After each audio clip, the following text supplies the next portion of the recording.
ঝালকাঠি ১ আসনে বিএনপির মনোনয়ন প্রত্যাশী ও সাবেক কেন্দ্রীয় ছাত্রনেতা গোলাম আজম সৈকত বলেছেন, বাংলাদেশ জাতীয়তাবাদী দল রাষ্ট্র ক্ষমতায় এলে সাধারণ মানুষের চিকিৎসা নিশ্চিতে স্বাস্থ্য কার্ড ও কৃষকদের কল্যাণে কৃষক কার্ড চালু করা হবে। তিনি বলেন, আমরা এমন একটি বাংলাদেশ গড়তে চাই যেখানে কেউ চিকিৎসা ও শিক্ষা থেকে বঞ্চিত হবে না। তারেক রহমানের নেতৃত্বে বিএনপি ক্ষমতা এলে প্রতিটি নাগরিকের হাতে থাকবে স্বাস্থ্য কার্ড, যাতে দেশের প্রত্যন্ত অঞ্চলের মানুষও বিনামূল্যে বা স্বল্প খরচে চিকিৎসা পেতে পারে। কৃষি অফিসার আপনারা পেয়েছেন, নাম কি ফাতেমা জোহরা মনে হয় নাকি ফাতেমা, উনি খুব দক্ষ কৃষি অফিসার এবং উনি এর পূর্বে শরীয়তপুরে দায়িত্ব পালন করছেন। ওনার সাথে অনেক কথা বলেছি।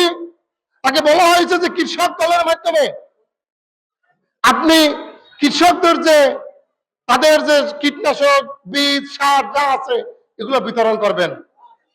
তিনি আমাদেরকে কথা দিয়েছেন ইনশাআল্লাহ। আর আগামীতে সরকার। সোমবার বিকেলে ঝালকাঠির কাঠালিয়া উপজেলার আউরাবুনিয়া ইউনিয়ন পরিষদ চত্বরে বিএনপি ও অঙ্গ সংগঠনের আয়োজনে নির্বাচনী প্রস্তুতি সভায় প্রধান অতিথির বক্তব্যে তিনি এসব কথা বলেন।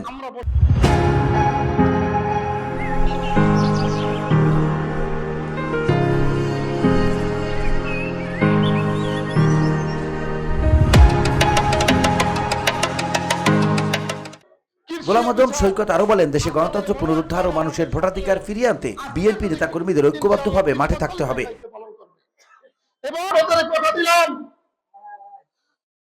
আল্লাহ যদি আমাকে কবুল করে, আপনারা যাতে এই কাঠালিয়া রাজাপুরে শান্তিতে বসবাস করতে পারেন এবং প্রশাসনিক দিক থেকে তাদের সর্বসময় সহযোগিতা পান, ইনশাআল্লাহ আমি আপনাদের সেটা নিশ্চিত করব।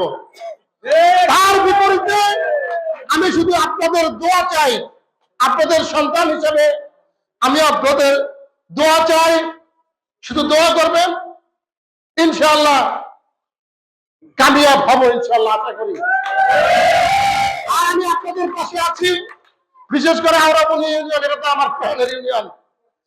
এখানে আপনাদের পাশে আমি সবসময় আমি ছিলাম, ভবিষ্যতেও থাকবো।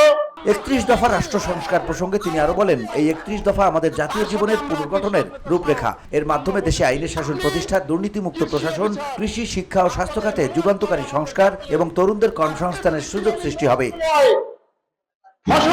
সভায় উপস্থিত ছিলেন আউরাবুনিয়া ইউনিয়ন বিএনপির নেতৃবৃন্দ। তার সাথে আমরা কৃষক নেতা সহ ভিওডি বাংলা নিউজ ডেস্ক। কৃষি অফিসার